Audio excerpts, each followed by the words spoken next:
Bonsoir Geoffroy, donc peux-tu nous faire un premier résumé du match et la rencontre de votre côté?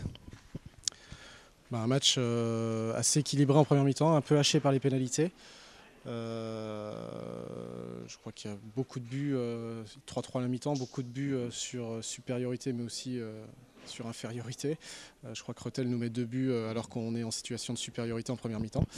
3-3 et puis on ouvre la marque en deuxième mi-temps, on passe à 4-3 et puis le rouleau compresseur se met en route en face et puis on recule, on n'est pas prêt à les défier. Et ils font la différence. On reste, je pense, derrière eux très longtemps. Et puis un 6e but dans la dernière minute.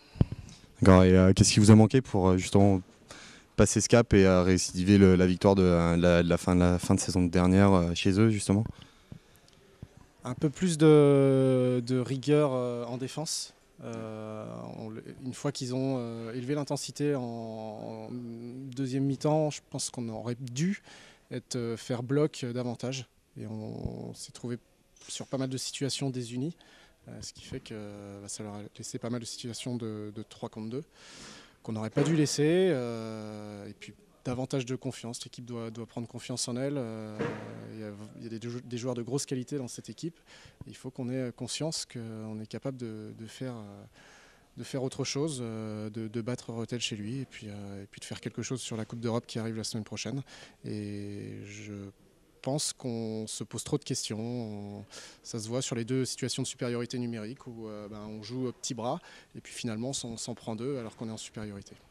Oui, justement, effectivement, vous faites un début de saison plutôt en demi-teinte alors que vous disposez d'un effectif pour prétendre au titre. Maintenant, il reste les matchs retour avec des matchs difficiles à l'extérieur. Comment ça va se passer? Là,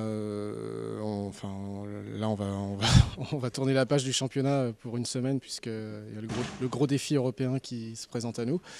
Et puis, on va essayer de faire quelque chose sur cette Coupe d'Europe. Et puis, sur le championnat, c'est vrai qu'on a eu un début de championnat en demi-teinte où on a laissé des points déjà contre Tours sur la première journée, ce qui est complètement anormal.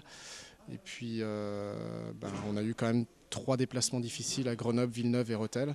Donc nos gros concurrents, on les a surtout joués chez eux.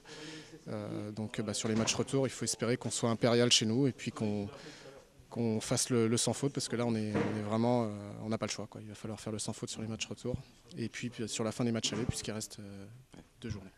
D'accord, merci bien et puis bonne chance en Coupe d'Europe.